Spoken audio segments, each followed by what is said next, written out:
You are listening to the Horse Radio Network, part of the Equine Network family. This is episode 275 of Horsemanship Radio, brought to you by HandsOnGloves, the all-in-one revolutionary bathing, grooming, shedding gloves. Horsemanship Radio is a part of the family of the Horse Radio Network, and we have today a whole theme of be healthier with your horses.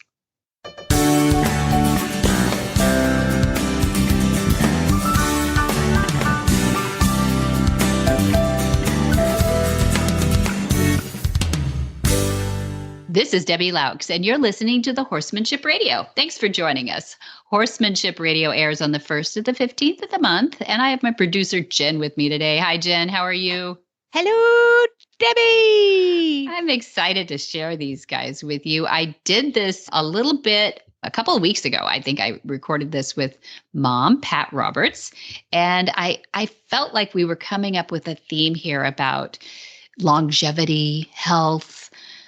Pick your destiny with horses. You can be different. You can be new. You can be old and get into horses too. Well, yeah, you can healthy with your horse, healthy for your horse. Your horse is healthy. Yeah, I think healthy mentally, physically, spiritually, and horses are an integral part of that for all of us. Yep.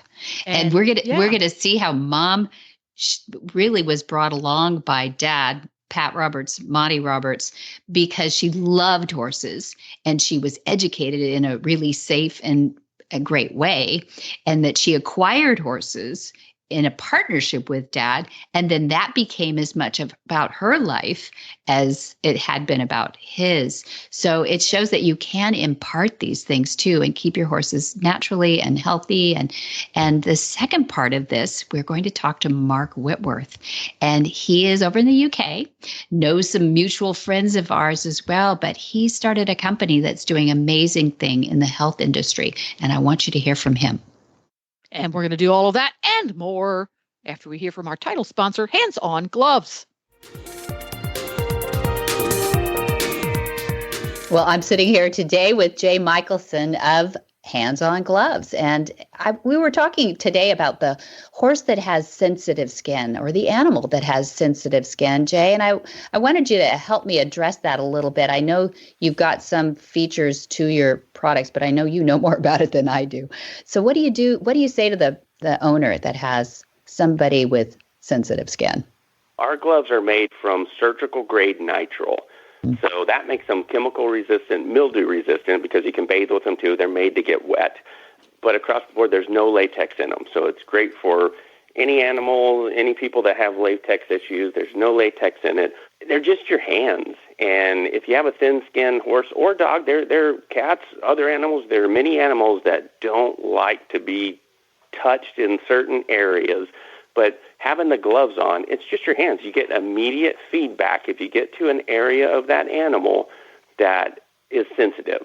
And you can apply less pressure in those areas, and you can apply more pressure in the other areas. We have professional grooms that work from us. They groom for Olympians across the board, and these guys are phenomenal. And they did a study on mainly thoroughbreds, thin-skinned thoroughbreds, and they found out that most people are grooming too light. Oh, interesting. They're tickling the horses, and went in and applied just a little more pressure, and the horses loved it. And so that's kind of some of our experience with it. We have all kinds of animals and experience with that. I think you can throw these in the wash machine. Am I right? You can. Next time you bathe your animals with them, use the gloves. A little bit of soap suds up all the way. And what we do after we bathe our animals with them, we rinse them off, hang them out to dry, and they go back to new. You can throw them in the washing machine. Just don't put them in the dryer, and just throw them in the washing machine, hang them out to dry, and they go back to new. Well, Jay, how do people find out about you? HandsOnGloves.com. Pat Roberts' favorite subjects are, naturally, horses, as well as other animals, too. Her bronzes are found in collections across 14 countries and in the homes of royalty, museums, and corporate presidents. The years of experience as an accomplished horsewoman through training, breeding, and showing championship horses have given Pat Roberts the opportunity to study the subject she loves best. It was a natural for her to gravitate toward creating numerous sculptures of the horse in motion. She still competes on her quarter horse, Black Design. Well, welcome, Pat Roberts. This is where I say thanks, Mom, for joining us. Yeah. I wanted to talk to you a little bit. We're getting a lot of interest in the Western reining. I don't know if that's a Yellowstone factor or what's going on, but people are enjoying the Western disciplines more, both for entertainment value, but also getting out on horses. Maybe it started a little bit during the COVID time when people could recreate on horseback, or they finally took the time to get a horse. But I thought we could turn the clock back a little bit, and you can tell us a little bit about your history with horses and how you ended up really not till, let's give them a little peek, 2008, really competing in the Western reining. But you've been with horses most of your life, right? Actually, I fell in love with horses when I was about 2 years old, and my life has revolved around them since that time. I've been very lucky. I chose a husband that was in the horse business, and he introduced me to a lot of wonderful things. I didn't ride much as a child. I used to help wrangle dudes and things like that, but I never showed much. And I think maybe one time in Carmel Valley, I took one of the dude horses down and tried to show in some kind of class. I can recall that vaguely, but that was a long time ago. But after Monty and I were married, that's when I really got more serious about showing horses, more involved in watching Monty show professionally in the open. It was called Stock Horse Class at that time, and Hackmore, and that's rather when I was exposed more to a professional side of horses. Yeah, that's a good point. Let's get some terms in here because things have evolved over the years, and that's really interesting to me too. So what's the difference between dry work and cow work and Western reining and the working cow horse, all those things? When I referred to stock horse class, nowadays it's mostly referred to working cow horse. And working cow horse is where you do a reining pattern and then you come back and work a cow. And if it's a futurity or a derby or something like that, you'll work from the herd like a cutting horse, and then you'll do fence work and the rein work. And back after Monty and I were first married, we had an opportunity to have some nice young fillies sent to us by people that owned Dock Bar. Mm. And that's the name, Dock Bar, in the Western world. That goes way back, right. And when the fillies arrived, Monty started them. And there was one filly amongst the 4 or 5 by the name of Julia's Doll. And Monty, the first time he rode her, he thought, now this is a lady's horse. I'm too big and burly for this kind of wonderful, beautiful, elegant filly. And he encouraged me to come out and ride her. And immediately we formed a bond. And it wasn't long before I was looking for a show to take her for the pleasure class because she was so kind and sweet. Although she was bred to be a cow horse on her both sides. She was by Poco Ray and out of Spanish Springs, Julia, who was the dam of Doc's Tasajara, and a lot of really good cutting horses, high quality horses. Anyway, I fell in love with this mare and showing her, and we had a wonderful run. I went as far as Tucson, Arizona one year, but that's as much as we traveled because we had young kids at home and things like that. Who was that? Yeah, that was Debbie. You're in Central California, so that's a big trip. That's a big trip. That's a big trip. And just showing as little as I did, I was at one point with Julia, 3rd in the nation in the pleasure class. Look at that. Yeah. So we did really well. And so there I am. And occasionally Monty and I would go down the road together. He would be showing Johnny Tivio. Everyone knows Johnny Tivio, Cow Horse Hall of Fame. And I would haul my mare, Julia. And I recall several times I had the opportunity to show a cutting horse. And I fell in love with riding cutting horses. But I didn't do it much because we didn't really have cutting horses at that point. Yeah. And Johnny was a cutting horse. Johnny, Dad's horse, right? Yeah, he was John. And he would do everything. He was a working cow horse.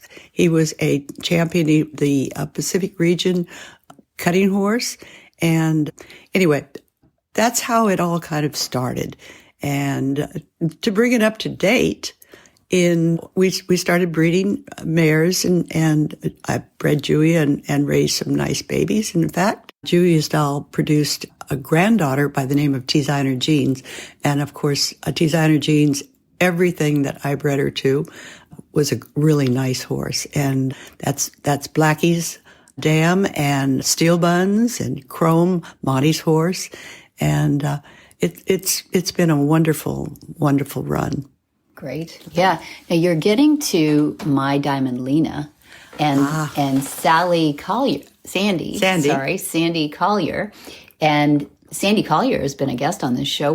Sandy's done some incredible things, but one of the more incredible things is going to the Snaffle Bit fraternities. Tell us where you loop into that. Okay. Well, breeding nice cow horses, which that was our goal. We bred a mare by the name of Diamond Lena. She was by Mylanta Lena. And as a 3-year-old, she went to the Reno Snaffle Bit fraternity with Sandy. That was in 2008. And Sandy made the finals, and she won the ladies division of the Snaffle Bit fraternity that year. And there we are. We have a 3-year-old, and so a lot of people were very interested in her. And so someone made us an offer and said we'd really like to buy her. And it was such a good offer. We thought, well, we'll do this.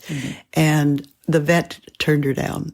She had a OCD on her stifle, and so naturally he would have to turn her down. So there's the dilemma, what to do with my mare. Those darn PPEs, pre-purchase exams. I know. Anyway, so I thought, well, maybe I'll go back to showing. I've missed it. I've been busy with artwork and raising kids and everything. Maybe it's my time to go back and show some more. And so I started taking lessons from Sandy. And in the next year, let's see, it would be about 2009, 2010, I started showing her. And, it was a learning process because it was totally different from showing a pleasure horse. You have to work a cow, a box on the fence. What is boxing? Boxing is taking a single cow, and you have 50 seconds to control it on the end of an arena, and you get points for good hard turns, and that was a lot of fun. I loved controlling the cow. Controlling the cow, exactly. That sounds fun. And so Diamond and I had a good run, and then there was a little girl that came along that really wanted her, and by that time I had started working with Steel Buns, or we call him Bunny for short. And Steel Buns was more of a reiner. He had a hellacious stop, and it was a lot of fun. I can recall one time I was at a show, and I think we won 3 or 4, maybe 4 reining classes at that one show. So that was fun. Wow. But in the meantime, in 2010, Designer Jeans foaled a black colt, and we named it Black Design. And as a 3-year-old, he went to the Snaffle Bit fraternity with Philip Rawls.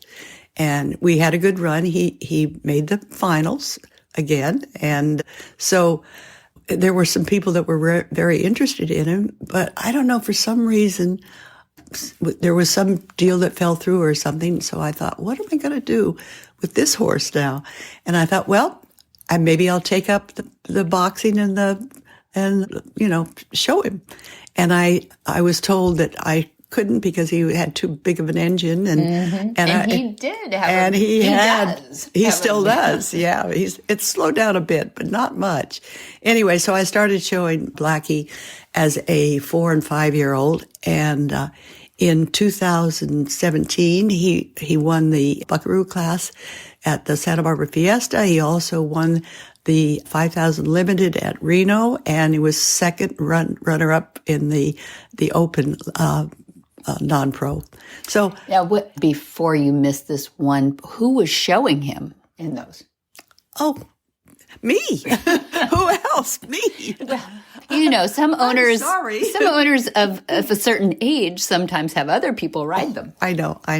No. I brought him home from Phillips after Phillips showed him at the Alphabet Fraternity, took my time with him, and we became a kind of a pair, Yes, you are. He was used to me, and I got used to him, despite what everyone warned me about him. Including Monty, by the way. Oh, yes. Monty says, he'll hurt you.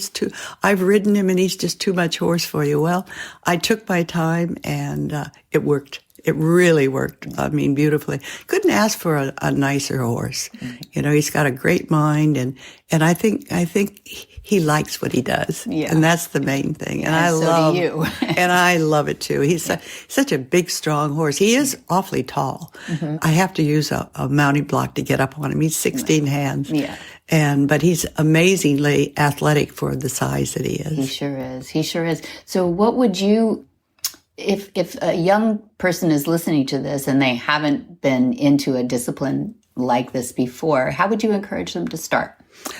I would encourage him to, first of all, find an instructor. Find someone that teaches.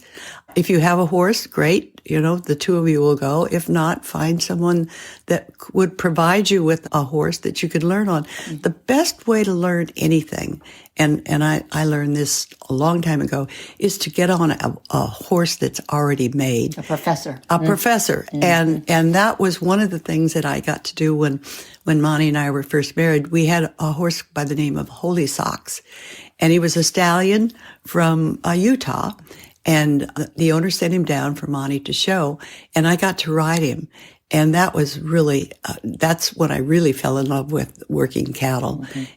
And that's why I got to show one of Monty's competitors' horse at the show where they were competing with one another, but it was Weldon Rutledge. And he asked me if I would like to ride his mare, March time, in the ladies' cutting, which I did. And I marked a 74 and won it. That's really good. By the way, that's really good. That's a very good, yeah. From 60 to 80, and 74 is it's in there. Credible. Mm-hmm. Yeah. And after the Holy Socks, then the owner from Utah sent us a son of Holy Socks, and I got to ride him and show him a little bit. So the cow working, it came to me early, but I didn't really do anything professionally about it until much later, after I started showing the mare and Bunny and Blackie. Mm-hmm. But that's how you get started. That's how you get started. If you have a horse that is an old campaigner, you are so lucky, because you'll learn so much if you have the patience and the go do it. Yeah.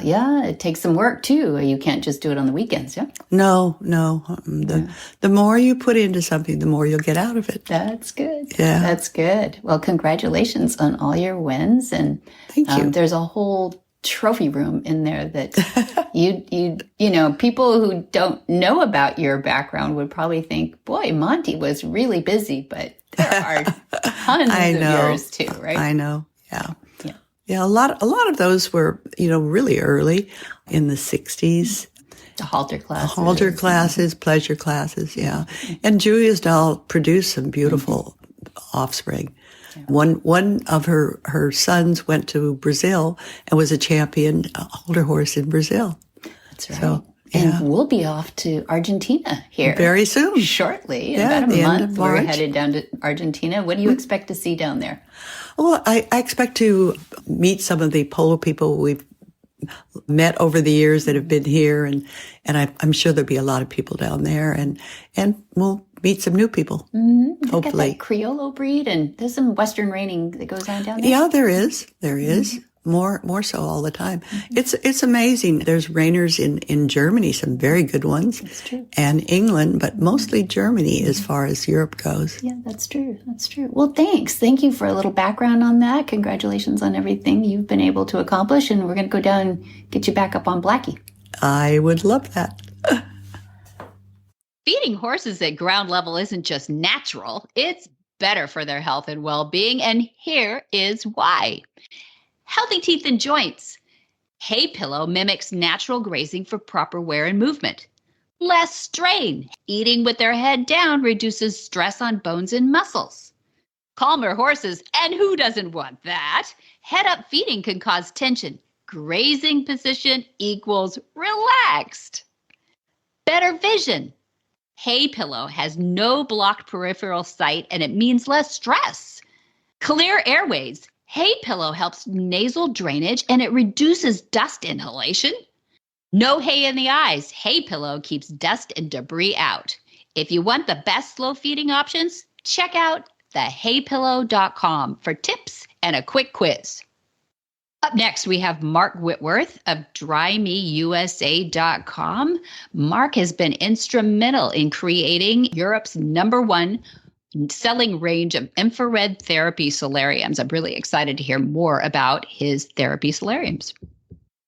Well, welcome, Mark Whitworth. This is the first time having you on Horsemanship Radio, but I hope it's not the last. How are you today? I'm very well, thank you. Thanks for asking me on. I'm glad to have you on. And you can see that he wasn't born in the USA. He has a UK business, but you are spreading the word all the way over here to the US too. So we're very international here ourselves, with Dad's traveling for 30 years and very UK centric, actually. So yeah, we know. And European. And European too. Yeah. And you are, it says on your website that you're Europe's #1 selling range of infrared therapy solarium. So that's what we're going to be talking about today. And I imagine that people think you're at first, is it just a heat lamp, Debbie? Are you just hanging lamps over the sides of these horses? Oh yeah, maybe they have a little fan. But tell me a little bit more about that light therapy, Mark. Yeah, this is it's an infrared light. It's a 900 nanometer. It's a specially created wavelength. Also, it's an available wavelength, but it works perfectly for horses. Definitely, spread over the whole area of the horse's back, it means that they're going to get a much better circulation. Mm-hmm. There's a little bit of science behind the way that we did it. We created the angles quite nicely above the horse's back. So the 3 triangles of light all meet onto the horse's spine. Mm-hmm. Once it's set up at 3 foot below, so the whole equipment is set up at kind of 7'6".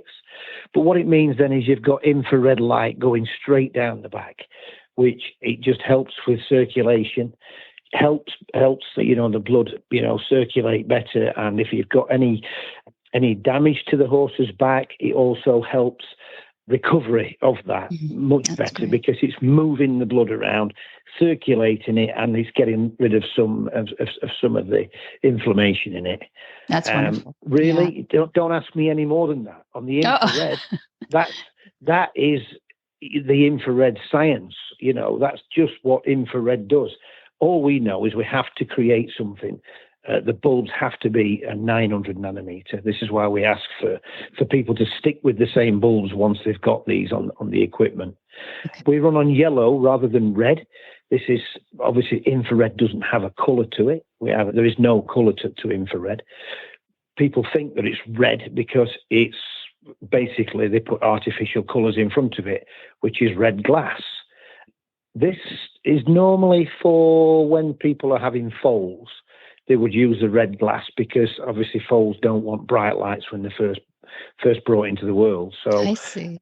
We do have an option to swap from ruby red to yellow lights. Ours are yellow as a standard, which people have accepted everywhere. They've accepted it much better than red. Yellow being something that they can see with. They can see marks on the back. They can see when they're putting the saddle on. Everybody, enjoys not only that they can visibly see it, but they also enjoy the heat from it. Mm. Obviously, we try and advise everybody to set them up correctly, at 7'6" from the ground. And then use these dimmers that we've got on them. And the dimmers are there to increase or decrease intensity for different height animals. And, the whole thing is a fairly simple system.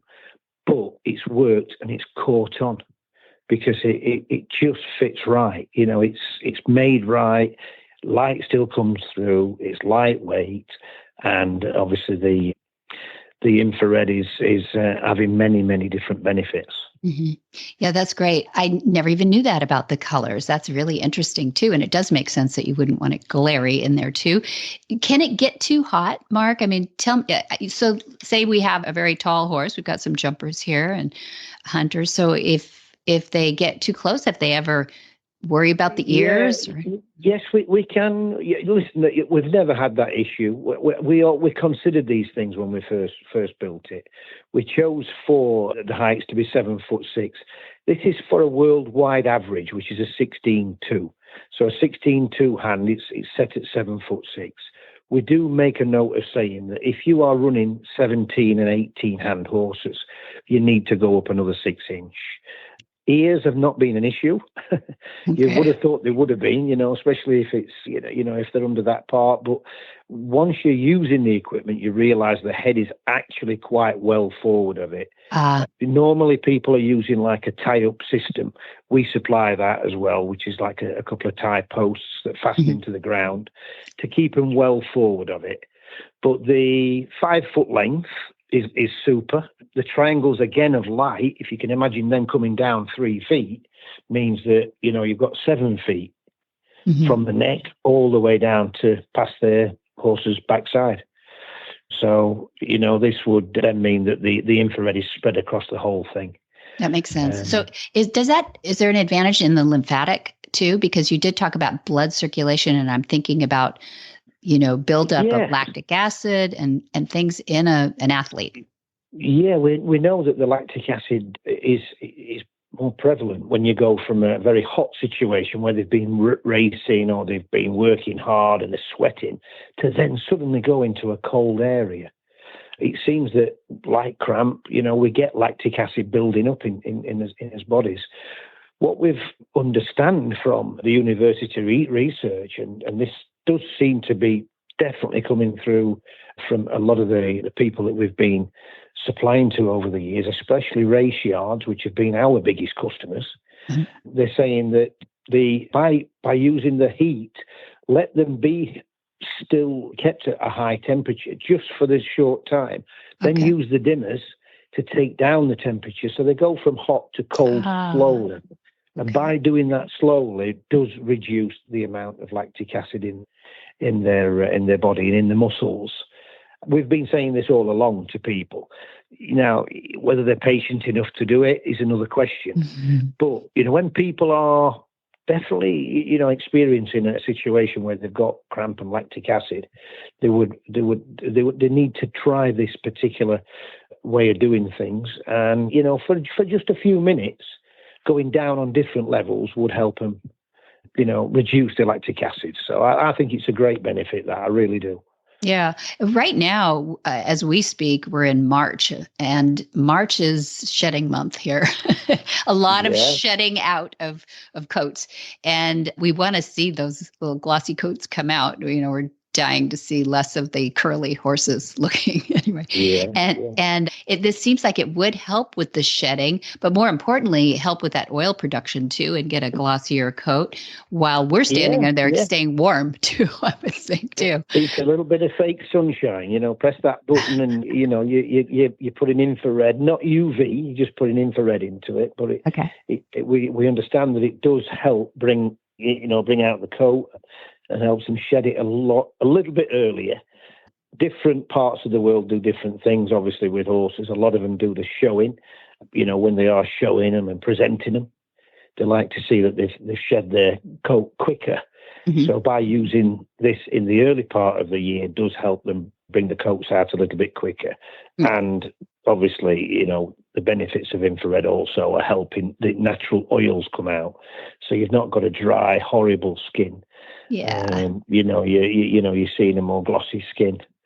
We've had a few customers, quite a few. One of them actually, Queen. The Queen bought one of our units, which we're very, very proud about, for a situation where her main fell pony had eczema.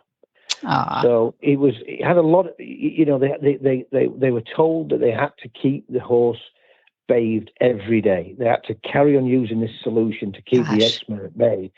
And they found DriMee. They ordered one, and we got the one fitted. And we heard that they were very, very happy with the results from it. And they're still using it to this day. We fitted that in 2016. It was wonderful that, we heard Terry and the Queen talking about a DriMee Solarium. I'm so proud of you too. Yeah, no, it's a great product. And the reason we wanted you on is because we would like to put one in our wellness center here for warm-ups. You also can cool down with it, correct? I mean, that dimmer, I guess. Yeah, we've done that with the 6 fans on it. We wondered at first if the fans would be, obviously in a practical situation, whether they would be too noisy. In reality, there isn't hardly any noise comes from them, even on startup. So, the fans run beautifully. Six fans. We got the most powerful fan we could, with a limit to the sound that comes from them as well. They're all set on rubber, so that obviously stops any vibration. But in conjunction with the infrared, what happens is, as I said again, the angles that we've produced it at, once we get the infrared coming through, the air coming through, the infrared picks up on it, and by the time it actually hits the horse, it's a warm, feeling for the horse.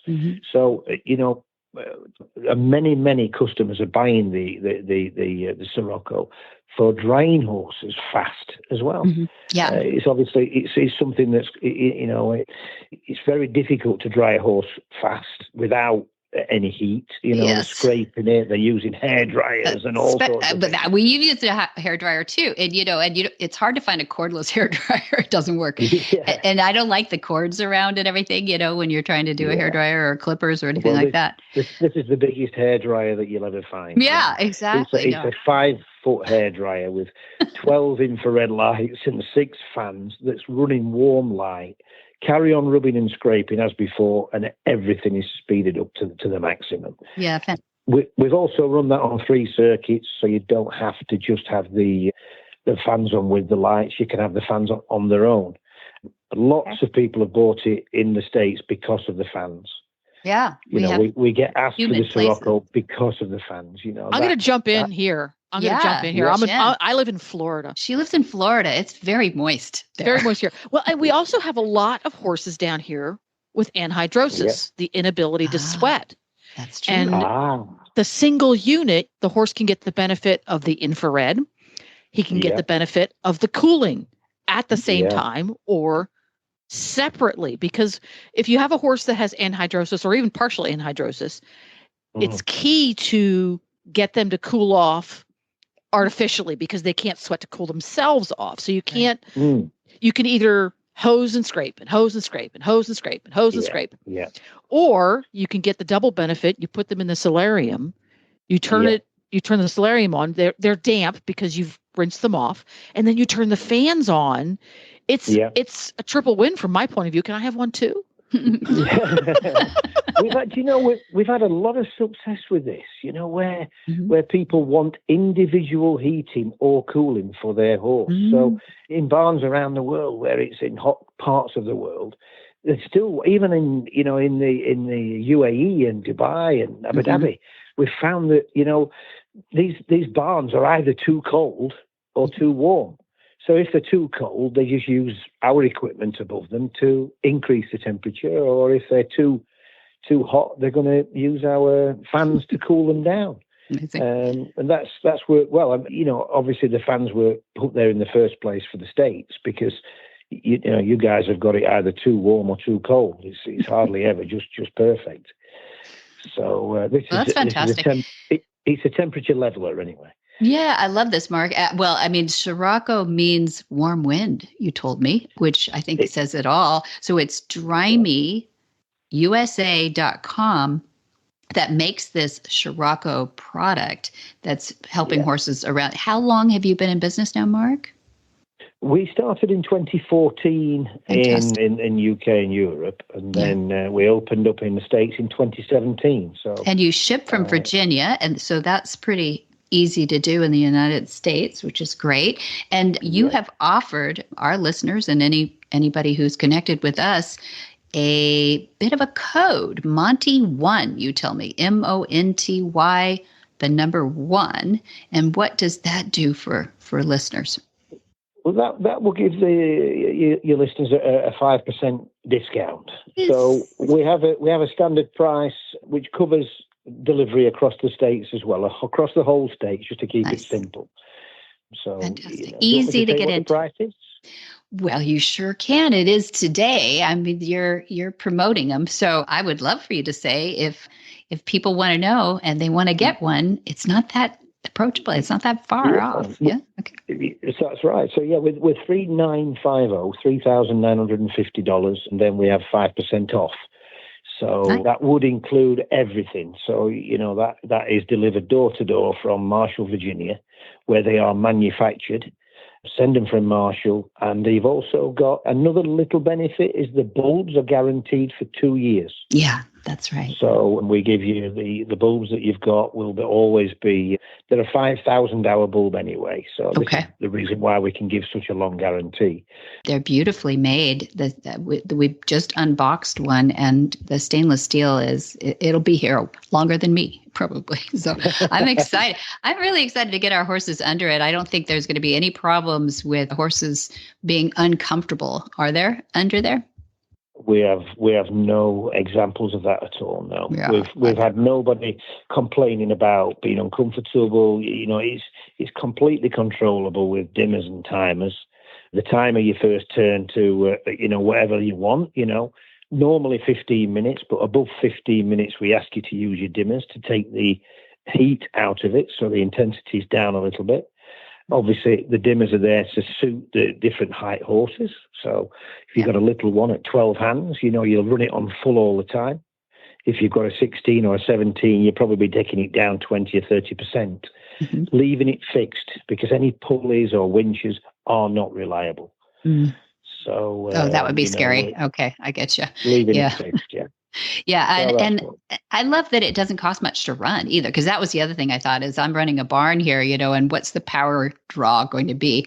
And I think you said something phenomenally low on 30 cents a session or something. We're running on a 15-minute session. They only run on 2.4 kilowatts. I think it runs on about 14 amps in the States on 220. So normally people are, running on them for 15 minutes. We're finding that the cost is round about 30 to 35 cents for a 15-minute session. Only because they don't run them on full all the time. If they're running them on full, you'd probably be more like 50 to 60 cents. Well, but after a very short time, you'll find that you can't run them on full for long. Yeah. Yeah, I don't. Anybody who owns a horse, they can cough up the 50 cents even if you had to. It's okay, it'll work.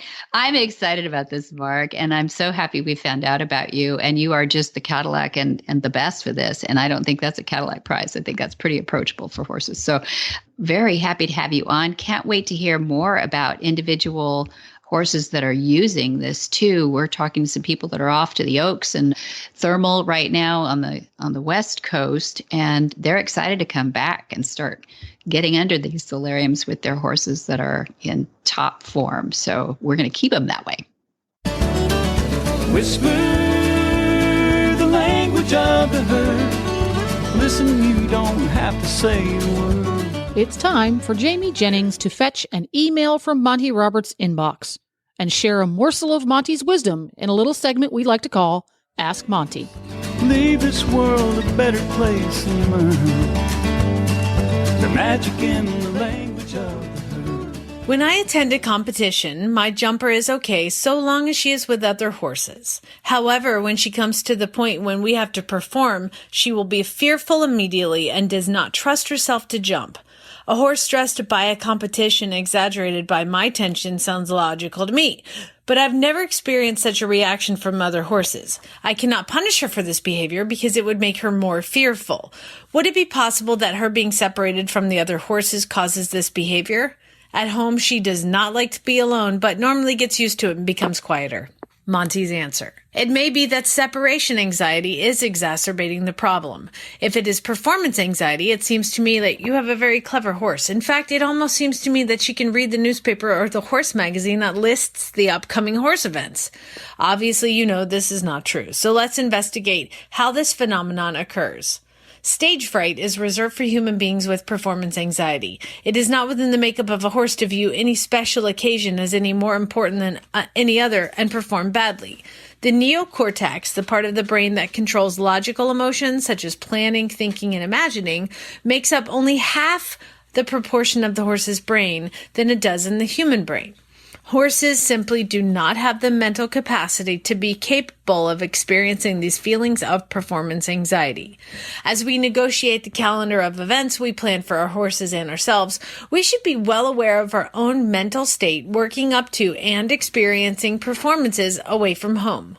Whether it is a trail ride or a high-level horse show, these are circumstances where we tend to get our own adrenaline up and our pulse rate becomes higher than normal. The one thing that horses can do far better than any human being is to read the physiological and psychological state of the individuals around them. Mother Nature has provided them with incredible skills to identify potentially dangerous predators in their environment. Given these conditions, it becomes incumbent upon every horseman to learn to control their own responses to the stress inherent in big shows, little shows, trail rides, or even a visit from someone they admire. Our horses will respond to our body conditions far more quicker than we ever dreamed possible. Whether it is for your horse or yourself, it is good to take trips to public events primarily to expose you both to a strange environment at a time when you are not competing. This will enable you to experience the environment, both physical and psychological, with low adrenaline. It will help you learn to control yourself as well as give the horse a chance to explore new territories without being asked to perform at a high level. It is interesting that you say you have had other horses that act acceptably under these conditions while this horse does not. One should be ever mindful of the fact that horses are uniquely individual. We tend to think that people are unique while horses are not. It occurs to me that this horse is far more sensitive to your physiological condition than other horses were. Continue to test these ideas and observe the results. Thank you. For more of these insights into good horsemanship, go to MontyRoberts.com and click on the words Ask Monty at the bottom of the page. Hi, I'm Monty Roberts, and I'm dedicated to training horses without pain. You can learn to do it too on my Equine Online University. Western, English, the beginner, or the advanced rider. It doesn't matter. You can connect with other students online too, on our forum, and there's a new lesson every week. It's a lifetime of learning for you on my Equine Online University at MontyRoberts.com. Dun, dun, dun. What's coming up on the calendar, Debbie? Monty is looking forward to meeting some new friends, two-legged and four-legged. April 19th, 2025, we have a Horsemanship 101. That's the beginning basis of Monty's concepts for all of you who may have been around horses for a long time, or maybe not. April 20th, we have a Mountain Trail Play Day. You know what those are. April 21 to 25, we have one of my favorites all year, which is the Monty Special Training. That is 5 days of Dad processing with remedial horses, starters. Ooh, we have some beautiful warm bloods, Jen, too, that are going to be started at Monty Special Training. May 17th, we have Horsemanship 101. May 18th, we have a Mountain Trail Play Day. Yeehaw, that's on a Sunday.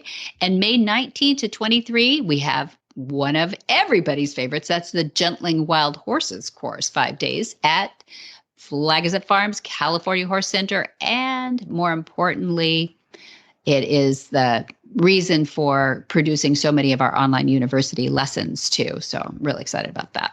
Ta-da, all of that and more at All Things Monty Roberts. That would be MontyRoberts.com. You can also speak with a real live knowledgeable human being by calling 805-688-6288. And for details about today's show, as I said, you can go to MontyRoberts.com. For details about today's show, as I said, everything Monty Roberts, MontyRoberts.com. Right there on the home page is a link to the podcast, and you can find it there. And there you will find each and every episode of Horsemanship Radio, and each and every episode has information about the topics and guests discussed therein. And we love your feedback. And a great place to interact with all things Monty Roberts is on social media. On Facebook, it's Monty Roberts, the one with the little blue check mark. On X and on Instagram, it's Monty_Roberts. Look at you. And many thanks to our sponsors, too. Today, we have Jay Michelson from HandsOnGloves.com. Boy, and we have some surprises coming up for the movement in June from Jay and our team. And we also have thehaypillow.com. Thank you, Monique. And MontyRobertsUniversity.com. That's what started it all for us, is getting people educated in Monty Roberts concepts from join up all the way to that bucking horse. We have MontyRobertsUniversity.com. Be sure to visit all the other great shows on the Horse Radio Network too at www.horseradionetwork.com. Until next time, have many happy horse hours.